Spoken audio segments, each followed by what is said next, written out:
میں نے یہ اسکین اس لیے بھیجا کہ مرزا صاحب اپنی اس کتاب میں کہتے ہیں کہ مجھے کسی کے ساتھ قیاس مت کرو اور نہ ہی کسی کو میرے ساتھ قیاس مت کرو. تو آپ نے مرزا صاحب کے اصول کو توڑ کر مرزا صاحب کو اللہ کے نبی کی حدیث شریف کے ساتھ قیاس کر رہے تھے اور ادھر سے دلائل دے رہے تھے. اسی لیے میں نے بھیجا تھا کہ مرزا صاحب نے ایک چیز سے منع کیا ہے تو آپ مرزا صاحب کو پس پشت ڈال کر یہ کام کر رہے ہیں. تو یہ اسکین آپ کی اصلاح یا یاد دہانی کے لیے تھی کہ مرزا صاحب کو پس پشت نہ ڈالیں بلکہ انہیں ساتھ لے کر چلیں. جج صاحب آپ میری بات نہیں سمجھے. میں بات یہ نہیں کر رہا کہ وہاں روح کی بات ہو رہی ہے کہ نہیں ہو رہی. میں نے یہ آپ سے سوال کیا تھا کہ یہاں حضرت مریم کو مؤنث کے صیغہ سے کیوں خطاب کیا ہے؟ دیکھیں نا لکھا ہے وہ مریم مبتنا عمران التی احسنت فرجہا فنفخنا فیہ. مریم تو عورت تھیں تو یہاں لکھا ہے فنفخنا فیہ، ہم نے اس مرد میں روح پھونکی. تو میرا تو سوال یہ تھا کہ یہاں ان کو مرد کیوں کہا گیا ہے؟ میں کب کہہ رہا ہوں کہ نطفے کی تردید نہیں، میں یہی تو کہہ رہا ہوں کہ وہ نطفے سے ہی پیدا ہوئے تھے، نطفے کے بغیر پیدا نہیں ہوئے تھے. یہی تو میری دلیل تھی کہ حضرت مریم جو ہیں وہ یک وقت ان میں دونوں صفات تھی، وہ مرد بھی تھیں اور عورت بھی تھیں، جڑواں تھی ان میں. ان کی تخلیق جڑواں ہوئی ہے جو مکسڈ جڑواں ہوتا ہے. تو نطفے کے بغیر کہاں وہ پیدا ہوئے؟ یہ میرا سوال تھا. آپ نے کہا روح کی بات ہو رہی ہے، میرا تو یہ سوال ہی نہیں تھا کہ روح کی بات ہو رہی ہے کہ نہیں. میرا سوال یہ تھا کہ ان کو یہاں عورت تھی تو وہ عورت و نفخنا فیہا ہونا چاہیے، یہاں فی ہی ہے. اس کا کیا جواب ہے آپ کے پاس محترم؟ لیکن آپ نے ایک دوسری طرف بات چلا دی تھی. آپ کو میں نے گزارش کی تھی کہ وہاں سورہ جو یونس ہے اس میں دعویٰ سے پہلی زندگی کے بارے میں لکھا گیا ہے. تو مجھے بتائیں دعویٰ سے پہلے ان پر کس نے کون سا اعتراض کیا ان کے کردار کے بارے میں؟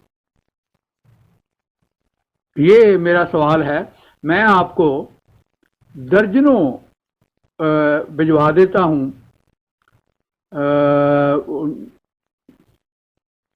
حوالے جس میں ان کی تعریف کی گئی ان کے کردار کی، اور یہاں تک کہا گیا کہ ایک چھوٹا سا دھبا بھی ان کے کردار پر ہمیں نظر نہیں آتا. تو آپ بتائیں کہ ان کے دعویٰ سے پہلے کسی نے ان کے کردار پر کوئی اعتراض کیا؟ اس کا ثبوت آپ دیں. دعویٰ سے پہلے کی زندگی پر آپ نے دینا ہے ثبوت. بعد میں تو مخالفین بڑے کوئی نبی ایسا نہیں ہے دعوے کے بعد جن پر اعتراضات نہیں ہوتے. آپ نے کہا ہے ایک آڈیو کرنی ہے تو اس لیے فی الحال مسلم میں نے ایک آڈیو کی ہے، اس کا جواب دیں گے تو پھر آگے چلیں گے.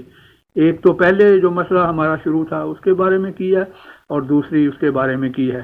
اس کا پلیز جواب دیں. کوئی اعتراض ایسا دکھائیں جو کسی نے ان کی دعویٰ سے پہلے کی زندگی پر، لیکن دعویٰ سے پہلے وہ اعتراض کیا ہو، دعویٰ سے پہلے کی زندگی پر اور دعویٰ سے پہلے اعتراض کیا ہو، اس کا ثبوت آپ کے ذمہ ہے. جی مرزا سر، آپ کو یاد ہوگا ہماری بات ہو رہی تھی مرزا صاحب کے کردار پر. تو میں نے آپ کو بولا کہ مرزا صاحب نے تو نبوت کا دعویٰ کیا اور پھر رجوع کر لیا. تو آپ نے میری اس بات پر جواب دیا کہ آپ مجھے یہ دکھائیں کہ مرزا صاحب نے رجوع کب کیا. تو میں نے آپ کو رجوع کا اسکین بھجوا دیا. سر اب اس اسکین سے بعد آپ آگے لے گئے، بلکہ آپ نے وہ ایکسیپٹ بھی کر لیا کہ وہ رجوع ٹھیک ہے، لیکن آپ نے دلیل میں لا نبی آبادی والی حدیث پیش کی. اب سر دیکھیں لا نبی آبادی والی حدیث کا جواب میں نے کیا دیا. میں نے بولا کہ ایک ہوتی ہے دلیل عام، ایک ہوتی ہے دلیل خاص. میں نے قرآن سے دلیل دی کہ اللہ تعالیٰ فرماتا ہے کہ ہم نے انسانوں کو ملے ہوئے نطفے سے پیدا کیا. اور میں نے 3 مثالیں بھی دی، حضرت آدم علیہ السلام کی، حضرت حوا علیہ السلام کی اور حضرت عیسیٰ علیہ السلام کی. چلیں آپ اگر حضرت عیسیٰ علیہ السلام کی نہیں مانتے تو ہم اس پر بات کر لیں گے کہ لیکن آپ یہ تو مانتے ہیں نا کہ حضرت حوا علیہ السلام اور حضرت آدم علیہ السلام کی ولادت بغیر نطفے کے ہوئی، حالانکہ وہ بھی انسان تھے۔ ایک بات ہو گئی۔ اب سر دیکھیں کہ جب دلیل خاص ان پر آ گئی کہ اللہ تعالیٰ نے حضرت آدم علیہ السلام وہ جب یعنی وہ فرشتوں کو حکم دیا مٹی کا اور پھر اپنی روح پھونکی اور یہ ساری چیزیں، تو اب وہ جو حضرت آدم علیہ السلام اور حضرت حوا علیہ السلام کا شمار ہے وہ دلیل عام میں نہیں ہوگا بلکہ دلیل خاص میں ہوگا۔ تو ایک تو جواب میں نے یہ دے دیا۔ دوسرا جواب میں نے آپ کو یہ بھی اسکین بھیجا کہ مرزا صاحب کہتے ہیں کہ مجھے کسی کے ساتھ قیاس مت کرو اور کسی کو میرے ساتھ قیاس مت کرو۔ یہ سر ہو گئے دو جواب۔ اچھا سر، اصل تو ہماری بات یہاں پر ختم ہو جانی تھی، لیکن اسی بات کو جو ایک ٹیمپریری تھی اسے آپ آگے لے کے جا رہے ہیں۔ سر وہ جو آپ نے سورہ تحریم کی آیت کا بولا فَنَفَخْنَا فِيهِ، تو سر یہ جو ہے نہ آپ عربی ہے اور نہ ہی میری مادری زبان عربی ہے۔ ہم جب بھی کسی عربی کا ترجمہ کریں گے تو اس کا یہ طریقہ کار ہوگا کہ ہم مرزا صاحب سے پہلے کے جتنے مفسر ہیں ان کی طرف رجوع کریں گے۔ اگر 1200 یا 1300 سال میں کسی مفسر کا قول آپ کے قول آپ کی بات سے ملتا ہے ہم قبول کر لیں گے۔ سر آپ نے جو بات کی ہے آپ اس کا کوئی ریفرنس دیں گے کہ یہ جو ہے فی ہا اور فی ہی کا یہ جو ہے کوئی توجیہ کی ہے مفسرین نے تو صحیح ہے، وہ ہم ایکسیپٹ کر لیں گے۔ اور اس کے علاوہ یہ ہے کہ یہ ہمارا موضوع سے یہ ریلیٹڈ نہیں ہے۔ یہ تو ایک بات میں نے کی اور وہ اس کے بارے میں میں نے جواب بھی دے دیا۔ سر اب آپ آئیں اصل موضوع کی طرف۔ ہمارا اصل موضوع یہ ہے کہ مرزا صاحب کے کردار کے بارے میں ہم نے بات کرنی ہے۔ اسی لیے میں نے آپ سے پوچھا تھا کہ مرزا صاحب نے اعلان نبوت کب کیا، اور آپ نے وہ وقت اور وہ سن بتانا ہے کہ جس کے بعد رجوع نہ کیا ہو۔ کہ سر آپ برائے کرم مجھے وہ سن بتائیں اور تاریخ بتائیں جب مرزا صاحب نے اعلان نبوت کیا، تاکہ اس سے پہلے پھر مرزا صاحب کی لائف ڈسکس کیا جائے کہ مرزا صاحب کا کردار کیسا ہو۔ جی محترم جج صاحب، آپ یہ بتائیں کہ پوری عبارت پہلے تو دینی چاہیے۔ پہلی بات یہ ہے کہ پوری عبارت دینی چاہیے تاکہ انسان سمجھ سکے کہ وہ کیا کہنا چاہتا ہے جو لکھنے والا ہے اور آپ کیا سمجھتے ہیں۔ دوسری بات یہ ہے کہ مجھے حقیقتاً کوئی سمجھ نہیں لگی کہ آپ اس سے کیا ثابت کرنا چاہتے ہیں۔ مرزا بشیر احمد صاحب نے جو بات کی ہے اس سے آپ ثابت کیا کرنا چاہتے ہیں؟ کیا نبوت کے دعویٰ جو شخص کرتا ہے اس کو پرکھنا نہیں چاہیے کہ کیا وہ اپنے دعویٰ میں سچا ہے یا نہیں سچا؟ یہ ذرا بتا دیں۔ یہ بھی اس کے بارے میں بتا دیں کہ اب کیا ثابت کریں۔ یہی تو ہماری بات ہو رہی ہے کہ اللہ تعالیٰ کے ہمارا اختلاف تو اس بات میں ہے کہ کن اصولوں کی بنا پر پرکھنا چاہیے، جو قرآن کریم نے مقرر کیے ہیں، جو لوگوں نے مقرر کیے ہیں۔ میں نے آپ سے یہ درخواست کی تھی کہ قرآن کریم کی آپ نے ایک دلیل دی، میں متفق ہوں اس کے ساتھ کہ ہاں اس اصول کے مطابق پرکھنا چاہیے، لیکن آپ نے ابھی تک کوئی ایسا اعتراض نہیں پیش کیا جو کسی نے ان کی جو دعویٰ سے پہلے کی زندگی ہے اس پر کیا ہو کہ ان میں کردار کے لحاظ سے یہ نقص تھا جس کی بنا پر وہ نبی نہیں ہو سکتے۔ تو میں نے تو بار بار آپ کو دعوت دی ہے کہ پلیز بتائیں کون سا وہ کردار ان کے کردار پہ ایسا دھبا ہے جو آپ سمجھتے ہیں، لیکن وہ اعتراض جو ہے وہ دعویٰ سے پہلے کی زندگی پر ہونا چاہیے اور دعویٰ سے پہلے ہونا چاہیے۔ دعویٰ کے بعد تو کوئی نبی ایسا نہیں جس کے کردار پر جو ہیں وہ اعتراضات نہ کیے گئے۔ سب سے جو